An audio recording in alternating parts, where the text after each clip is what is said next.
Well, let's get another perspective on this swap deal. I'm now being joined on the news at 10 by the Director General of the Lagos Chamber of Commerce and Industry, Mr. Muda Yusuf. Thanks a lot for joining us on the news at 10. Thank you very much, Ijoma. All right, so this has been well established in other parts of the world. So what would you say the position of the private sector is, regarding it? I think it is a good development, having regard to the volume of trade between Nigeria and China. China is actually the leading trading partner with Nigeria. So that is one very good thing. And it will also facilitate trade in the sense that it will avoid or save importers the trouble of having to get an intermediary currency. You can trade directly now with the yuan, rather than get the dollar, then buy the yuan, and so on. So I think it has some benefits to that extent. But I think we need to manage expectations in all of this. First, if you look at the materiality of the amount that we are talking about, we are talking about $2.5 billion US over 3 years. Whereas in 2017 alone, the volume of trade between Nigeria and China was about 14 billion. The totality of trade between Nigeria and other countries was over 70 billion US. So if you are talking about 2.5 billion US over 3 years, when you relate that to 14 billion US of trade in a single year, you can see that the 2.5 billion is really peanuts. This is something that you can exhaust even within 6 months. So are you saying it's not really leverage for us? No, it is good.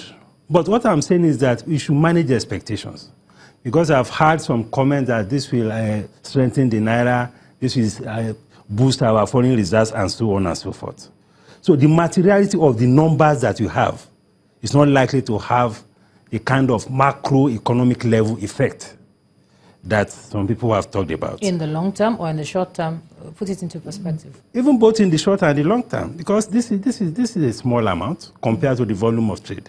But at the micro level, I'm talking about maybe pockets of industry that may benefit from this. There will be some advantage. And the good thing about this is that it's not something that will be open to all commerce. It's not something that will be used for any kind of imports.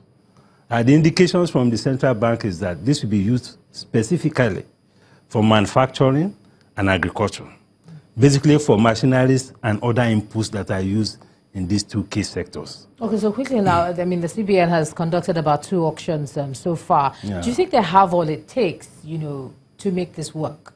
Of course they have. I mean, it's a swap. Swap, because the essence of a swap is that you have the yuan, they have the naira. So they have what it takes. There's no problem about that. But the challenge again is that trade is about import and export.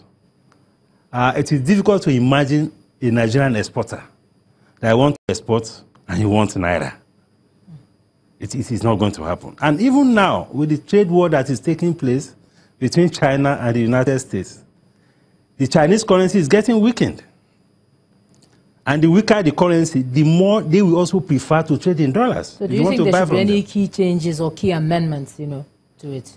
Well, there may be, as time goes on. At least we can play around with maybe the exchange rate and all of that, because the circular itself was not very specific about what exchange rate will be used.